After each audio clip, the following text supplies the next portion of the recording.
So Leute, alle, die sich für meine Videos interessieren, sind gestandene Menschen.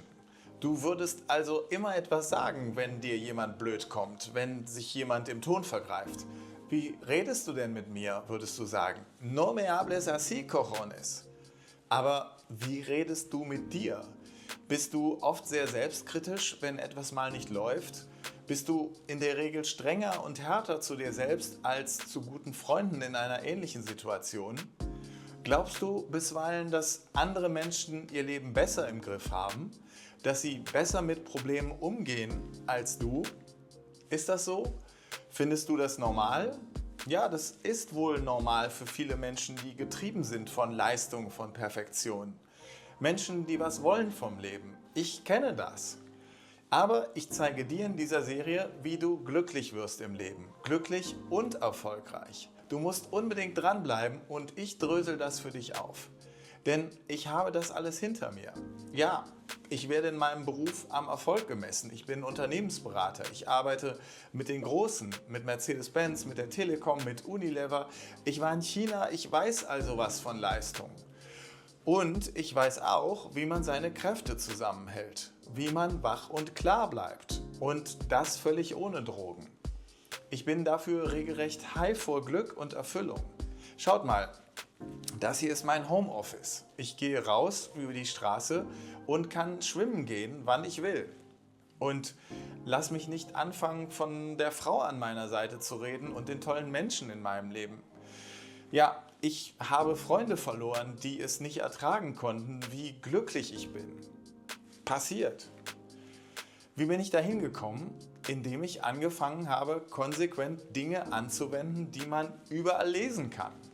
Ja, ich komme aus dem verhaltenswissenschaftlichen Marketing. Im Konsumentenverhalten ist auch viel Psychologie drin. Ich war für Otto in Hamburg Projektleiter. Wir haben die weltweit größte neurowissenschaftliche Kundenstudie gemacht. Und was man im Bereich Neuromarketing mitbekommt, wie Menschen ticken, über Motivation und Selbstmotivation, das ist so irre und das ist gar nicht so weit weg von den ganzen spirituell angehauchten Ratgeberbüchlein. Das geben die Forscher auch zu. Will sagen, wie man glücklich wird, ist erforscht. Es machen nur zu wenig Leute, weil es nach Mantra und Tantra klingt. Bei mir müsst ihr aber keine Angst vor Räucherstäbchen haben. Riecht auch unangenehm. Hier also meine 5 völlig geruchsneutralen Thesen zum Thema Self-Talk und Selbstmitgefühl. Erstens, perfekt, unperfekt. Niemand ist perfekt. Nobelpreisträger sind es nicht, die größten Wirtschaftslenker sind es nicht, der Papst, der Dalai Lama auch nicht. Es ist normal, Fehler zu machen. Ständiger negativer Self-Talk, was du hättest anders machen können, ständige Selbstkritik und Druck führen zu Burnout. Selbstmitgefühl erlaubt es, eigene Grenzen und Fehler zu akzeptieren, ohne das Selbstvertrauen zu verlieren. Zweitens, Selbstmitgefühl ist Stärke, keine Schwäche. Es geht bei Selbstmitgefühl nicht um Selbstmitleid, sondern um die Fähigkeit, mit Schwierigkeiten umzugehen, ohne sich selbst fertig zu machen. Es geht um emotionale Resilienz. Das ist eine Form von innerer Stärke, die dich weiterbringt. Selbstmitgefühl ermöglicht Erholung, besseres Energiemanagement und damit langfristig höhere Leistung. Drittens, Selbstfreundlichkeit, also sich selbst gegenüber warmherzig und verständnisvoll zu sein, ist keine Selbstnachsicht. Sich gut zuzureden, anstatt sich selbst zu kritisieren oder zu verurteilen, motiviert uns, dass wir aus unseren Fehlern lernen und uns weiterentwickeln. Dass du besser wirst, weil du Angst vor deiner eigenen Kritik hast, merkst du, wie weird sich das anhört? Und das funktioniert auch nicht. Viertens, das ständige innere Bewerten nach dem Motto, bin ich gut genug, bin ich besser als andere, wäre mein Vater, wäre meine Mutter stolz auf mich, das ist furchtbar anstrengend.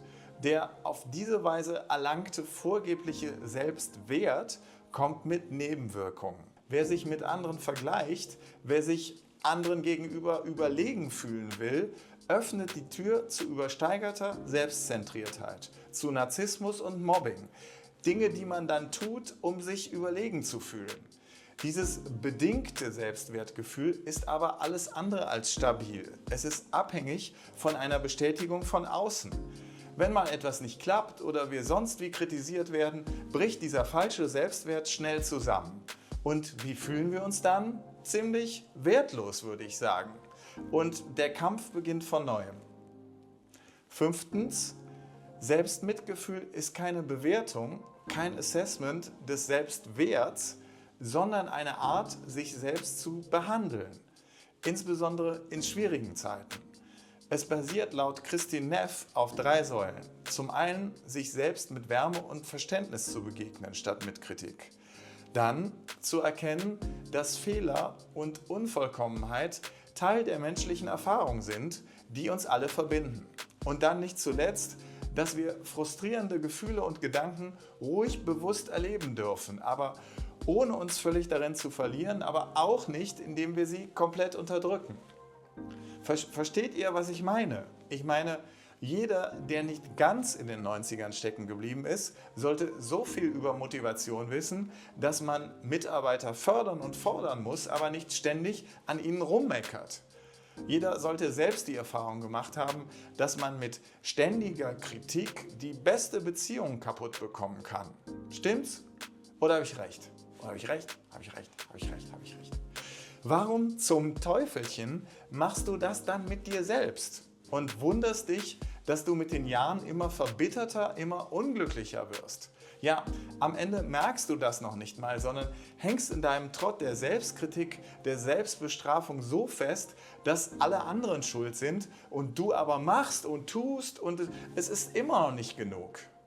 Also leidest du in der Hoffnung, dass sich irgendwann deine Anstrengungen, dein Leid auszahlt und du durch Leid in den Himmel kommst wie unser Herr Jesus Christus. Und mit etwas Glück wirst du vorher richtig krank und verlierst alles, um endlich aufzuwachen und dein Leben zu ändern. Nicht falsch verstehen.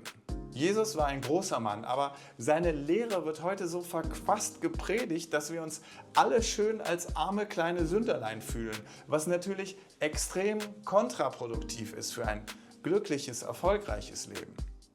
Wie kommt man nun denn aber raus aus dem Schlamassel? Wie schaffst du es, in deinen Selbstgesprächen nicht die verbale Geißel zu schwingen, sondern dich wie ein guter Coach selbst motivierst?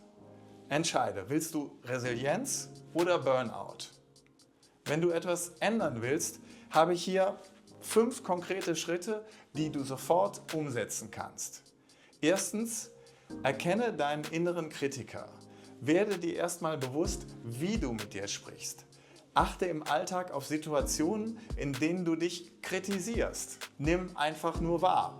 Ist die Stimme hart, verurteilend, übertrieben? Ist das die Stimme deiner Mutter, deines Vaters? Allein dieses Bewusstwerden ist der erste, wichtigste Schritt. Sag vielleicht innerlich, okay, da ist er wieder, mein Kritiker. Wichtig, nimm es erstmal nur wahr. Auf keinen Fall darfst du anfangen, deinen inneren Kritiker zu kritisieren oder dich selbst dafür runterzumachen, dass du dich gerade selbst runtermachst. Echt, achte drauf, kein Urteil, nur Beobachtung. Zweitens, frag deinen guten Freund.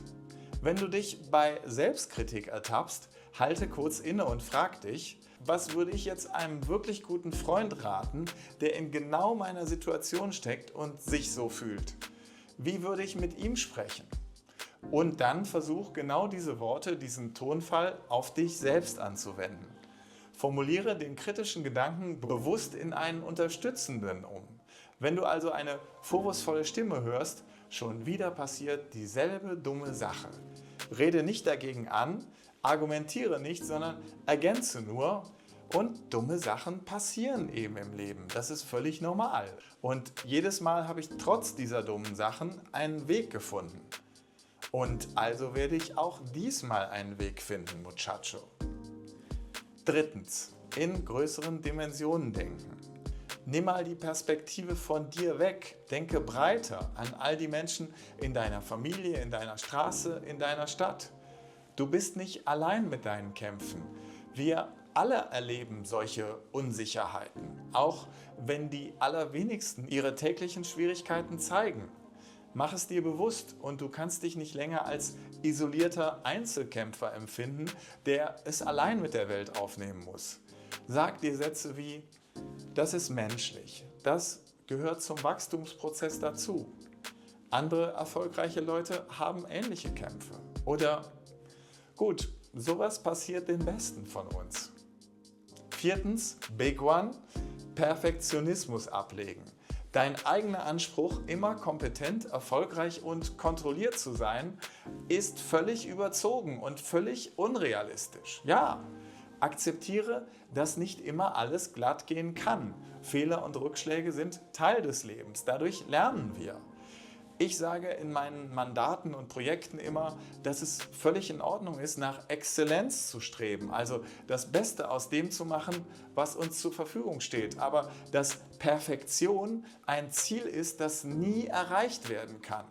Man kann es immer noch ein bisschen besser machen. Mit unendlich viel Zeit kann man das. Fünftens, körperliche Signale beachten. Lerne die handelsüblichen Stresssignale deines Körpers wie Verspannungen, ein flacher Atem und so weiter wahrzunehmen und reagiere darauf mit einer kurzen Pause.